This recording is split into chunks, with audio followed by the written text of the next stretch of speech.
The War of 1812, February 1814. The war thus far.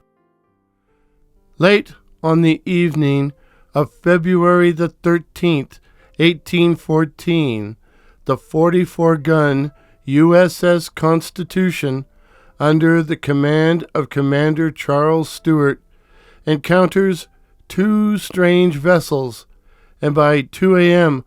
on the morning of the 14th, Valentine's Day no less, manages to overtake the Lady Anne, a British merchant ship that boasted 10 guns. Taking the crew prisoner, the Constitution put her own men aboard her prize.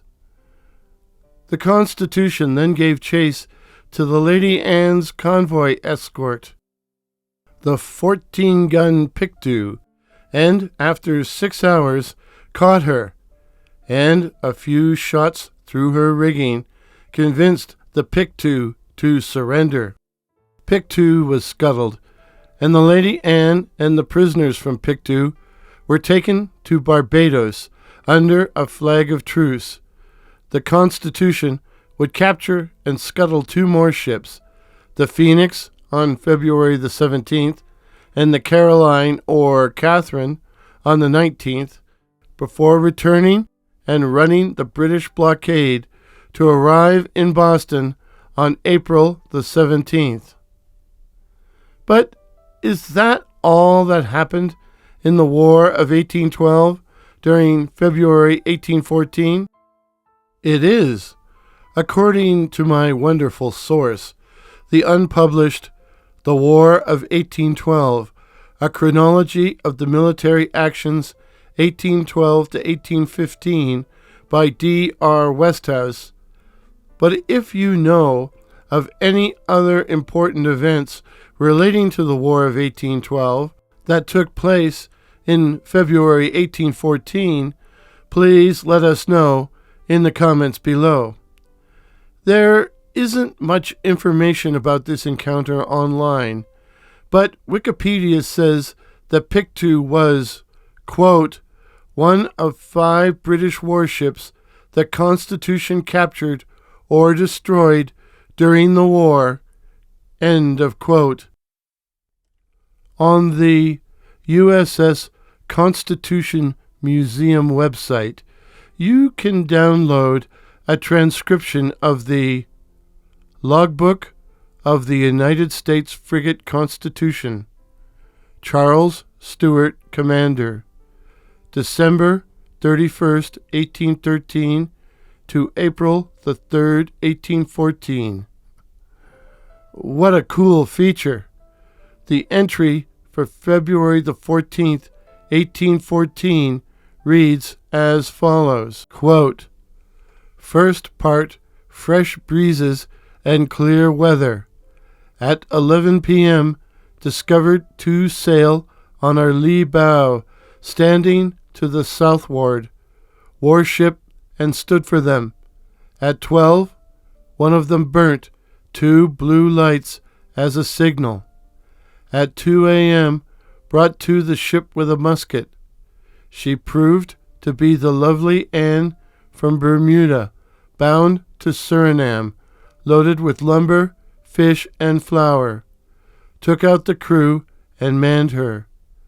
At 3 a.m., made sail in chase of the other vessel, and at daylight saw her right ahead.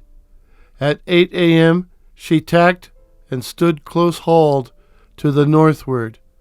At 8 hours 45 minutes, fired 3 shot through her sails when she hove to and struck her colors.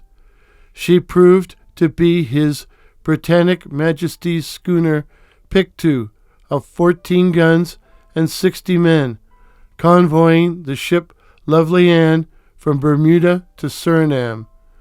Took out the prisoners. Hands employed in discharging the ship's cargo into the sea and getting her ready to take the prisoners to Barbados as a flag of truce. End of quote. Note, Westhouse calls the captured vessel the Lady Anne, but Stewart's log calls her the Lovely Anne. Confusing. If anyone out there has any further information on this encounter, again, please share your knowledge and sources in the comments below. Thus, February 1814 turns out to be a pretty quiet month in a pretty long war. But looking ahead to March, there will be fighting in Upper Canada, in the Mississippi Territory, and at sea. So, stay tuned.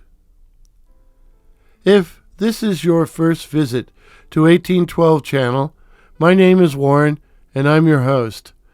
I'm not a historian, nor am I an expert on the War of 1812. Instead, I'm a student wishing to learn about the conflict.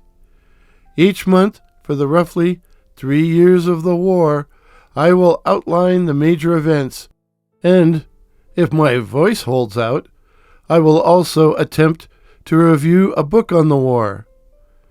Did I miss anything? Any errors? Then let me know in the comments below. When the barrage lifts, cheers! As all of this month's action took place at sea, our music is With the Sea by that patron of the internet, Kevin MacLeod.